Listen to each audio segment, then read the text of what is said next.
And I'm just saying these because these are the things that I face. To say, oh, well, I think I'll start dating since other people date, and maybe I'll wear hijab. I'll take off my hijab because, you know, people here, they don't understand it. They'll judge me. Maybe I won't talk about Islam at work, and I won't talk about Islam at school because it'll make people uncomfortable.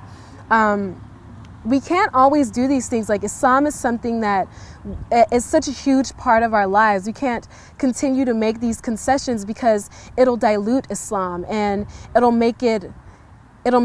essentially make it non-existent in the West and in these different places. Just because someone doesn't understand something doesn't mean that we have to change who we are and where we come from and make it more acceptable to them. We can't do that with Islam because it's such a huge part of who we are. I think a solution to that problem could be to show Islam through action. Make good dawah. Show Islam through action. This is something that I struggle with because I'm not necessarily always the best Muslim. But I think that if we're kind to others, if we're respectful to others, they definitely notice. And they sort of, the more good Muslims, the more polite Muslims, the more faithful and accepting and open Muslims. That's very important, being open to other people. No matter what their religion is, being respectful to them. The more that they have these positive experiences with Muslims, the more that they'll sort of feel like, oh, well, Islam may be a good thing. You know, Muslims aren't what the media portrays them to be. Muslims are kind and accepting.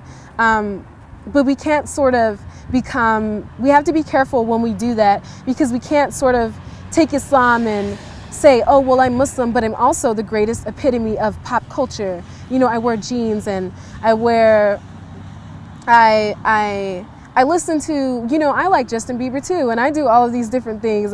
Justin Bieber is just an example that I have because I feel like very young Muslims, they sort of, he's all American, and very young Muslims feel like they constantly have to prove themselves. They constantly have to prove, oh, you know, I like Twilight, and I watch movies, and I listen to music, and, you know, I talk to boys, and I do all of these different things. You don't have to do that to be accepted. Islam is something that any person with any logical sense would accept the beauty of Islam and everything that Islam represents. I think another issue in the Muslim world is this sort of racism and this arrogance and nationalism. It's dividing the ummah. Islam knows no particular race. Islam knows no particular nation. No matter what country you are from, it doesn't mean that your country is better than another country. And although we can celebrate the diversity that is in Islam and all of the different cultures that we have, and the clothes and the languages and the different food that we eat, there's no language or food or culture or article of clothing. I mean, these are such menial things. These are not the things that are most important in Islam, and there's no one culture that is superior to another culture. And if we continue to fight over whose language is best and whose culture is best, and we continue to separate and isolate ourselves from each other, we'll just become more divided as a community. We definitely need to be more open to educating ourselves about other cultures. We need to be less prejudiced to people of other orientations, of other sexes, of other ethnicities, of other colors. We need to be more accepting to these people and see that Allah subhanahu wa ta'ala has created, He's put this beauty in everyone of creation. When you say that your ethnicity is better or your color is better than another person's color, Allah subhanahu wa ta'ala created that person. What are you saying about what He has put on this earth? Are you saying that it's not good enough? Are you saying that you are better than another person? Are you saying that you'll completely ignore the things that Islam says about arrogance, the things that Islam says about pride, the things that Islam says about having one drop of arrogance in your heart? If you think that you're better than another person because of maybe the language that you speak or the country that you're from or the color of your skin, you are being arrogant towards them. And I mean, racism doesn't just take one drop. It takes a lot. It takes a lot of pride, and it takes a lot of arrogance. And it also takes one person oppressing another person. So I think that that's something that we definitely need to address as a community. I think that in terms of e-racism, which is basically erasing racism, education is going to be the key.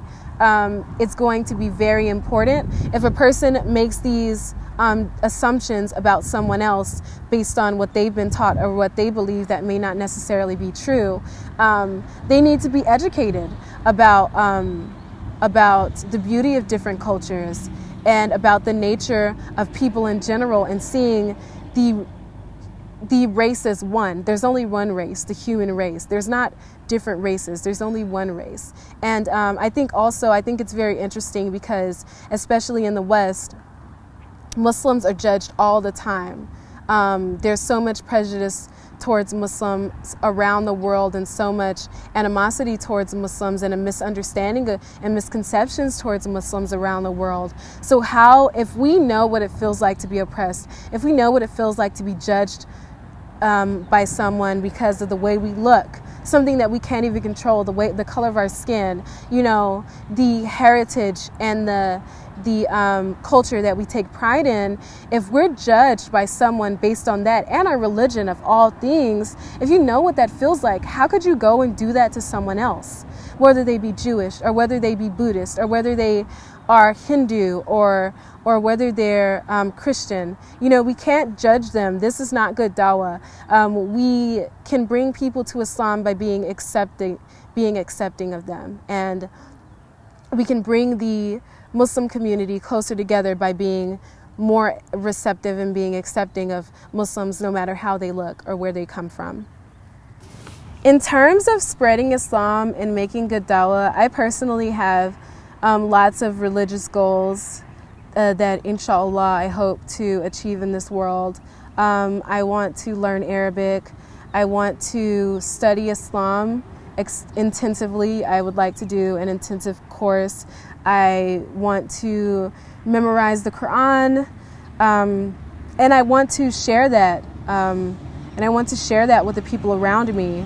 I think in terms of spreading Islam, it's being accepting and open is so, so important. If you are Muslim and you're representing Islam and you're speaking down to people and telling them that everything that they do is wrong and everything that they believe is wrong, they will become defensive, and they'll want to defend themselves. They will not be receptive to Islam. In terms of dawah, I have lots of religious goals that I'd like to see in this world, inshallah. I would like to memorize Quran, learn Arabic, and I'd love to take an intensive course in Islam and to learn about the Hadith and Quran and all of the stories, all of the theological stories about Islam. I think that being knowledgeable is definitely an important part of being a Muslim, and also is an important part of making dawah, because people have questions and people ask me questions all the time that I can't ask, and I'd love to be able to answer those questions. In terms of dawah, in terms of spreading Islam across the world, I think that it's just important that we set a good example. So constantly telling people from other religions or people who have no religion that they're always doing something wrong, that what they believe is not true, and sort of telling them that,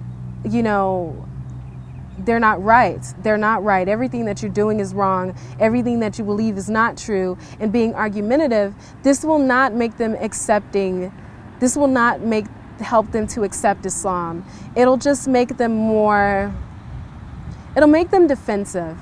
they'll want to defend themselves. It won't give a good impression of what it's like to be around Muslims. And we as Muslims are the greatest example of of Islam and how beautiful it is, and how it and the place that it has in a community and the place that it has in the nation.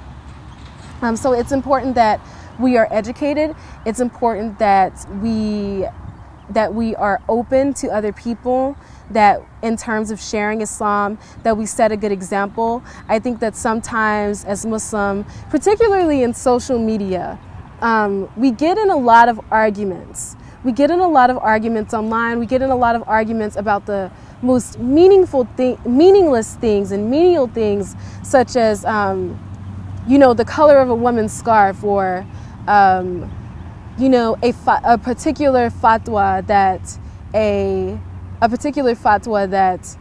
an imam or a sheikh said that lives in another country. We get in these long, drawn-out arguments about these things, and I think that it just makes our heart hard, and I think it makes us bitter towards each other. When I first came to Islam, I'd get in arguments with people all the time. And what does it look like for people who are not Muslim when they see us arguing about these different things?